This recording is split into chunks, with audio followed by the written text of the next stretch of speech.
good man. So, tagal ko nakilala siya eh. He's a good man. Last time we talked, hindi kami nag-usap about law. Nag-Bible study kami doon. For 4 hours kami lang dalawa. So, kami dalawa nag-Bible study. Sa kulungan? Sa kulungan. Walang special treatment. So, walang aircon yung kwarto niya doon. 6 square meters, 7. Walang bintana. And he is already 74 years old. So, yun ang pinahit mo natin doon. But of course, hindi na ako lawyer niya sa court. So, inaalyo ko lang siya. So, yung skills ko na talkative, ginawa ko for 4 hours. Pwede siya, first, walang video, walang TV, wala siyang kausap. So, ako yung kausap niya. For 4 hours kami nag-usap.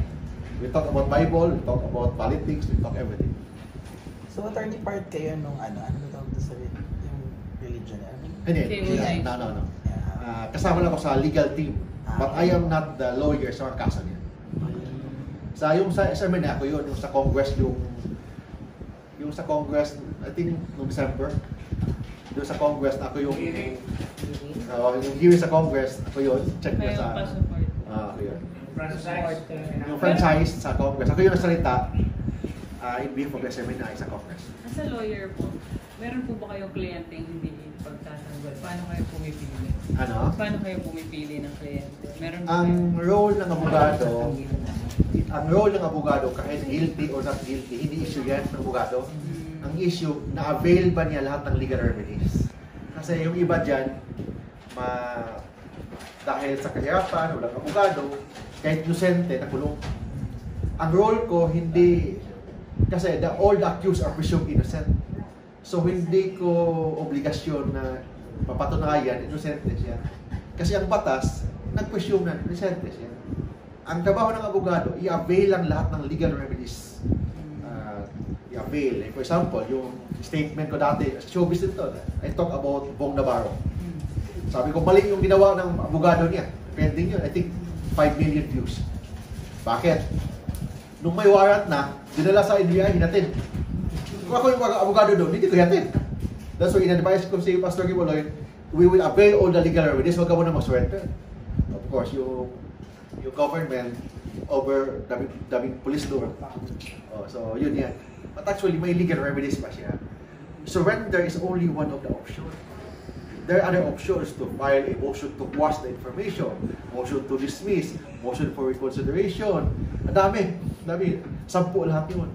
So, surrender is only one of the options. So, attorney, during that time na nandun yung mga police, gusto na palang mag-surrender nila? Ano? Nung nandun na yung mga police? Wala naman si Pastor doon. Wala. Sabi ng police nandun, to save face. Para nahuli daw nila doon sa loob. Nasaan siya sa labas? Sa labas. Sa bundok. Nasa bundok si Pastor. Kasi we're in contact. Yes, nasa bundok si Pastor. 2 days before siya nag-surrender, doon pala siya pumasok. Pero anong tingin niyo po ngayon overall dun sa kaso? Mahina. Personal ko ha, I'm not talking as a lawyer ni Pastor ha. Personal ko lang. Binasa ko lahat ng complaint. Mahina. Kasi attorney, halimbawa, nasa bundok siya. May ano? Kung nasa bundok na siya, di ba mas parang gusto niya na tumakas na, kailangan pa lang pumasok? Hindi siya tumakas. Nagtago muna siya pending sa mga motions niya sa court. Hindi siya tumakas. Kasi tumakas siya, may sarili siyang airplane, may sarili siyang helicopter. Pwede siya pupunta ibang bansa, hindi niya ginawa yun. Di ba? ano yung parang na, ba't kailangan pa niyang bumalik doon para doon siya makuha? Yun ang arrangement with the ISAF, yung military and the police, para to save face sa police. How is he now? Of course, walang taong masaya sa kulungan. Di ba? That's why ang trabaho namin, as mga personal friends, yung siya kausapin, anong balita sa loob. Kasi wala naman siyang TV, hindi niya alam yung balita. So ako yung nakibalita. Ito nangyari, Pastor, ito nangyari, ganyan. Yun ang, lang talaga siya. may mga motions ngayon na pinaya sa court. I think may motion for hospital arrest, may motion for house arrest, may motion for bail. Dami mga motions.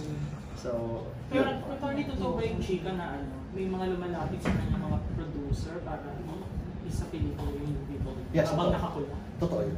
Okay. Isa ako kumausap sa kanya. Kailangan mas maganda pa sa Felix Manalo case. Felix Manalo.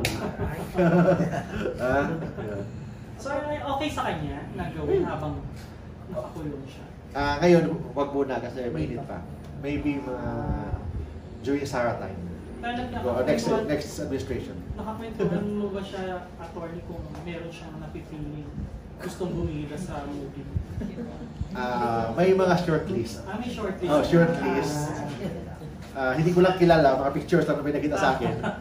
Basta mga popular na mga senior mga actors. May kilala ka doon? Ano? Kilala mo doon sa Before may Pero labas Basta sa pictures lang, mga hindi ko. Robin pa din. Philip Salvador. Number 1, Robinson. Number 2, yung tatay ni Carla Abellana. Rhea Bellana. Kaya Bilyana. Tapos Robin Padilla. Si Philip Salvador. Basta marami yan, mga 10 yun. Mga veterans. Yan. Thank you po. Thank you, attorney. Ito. The next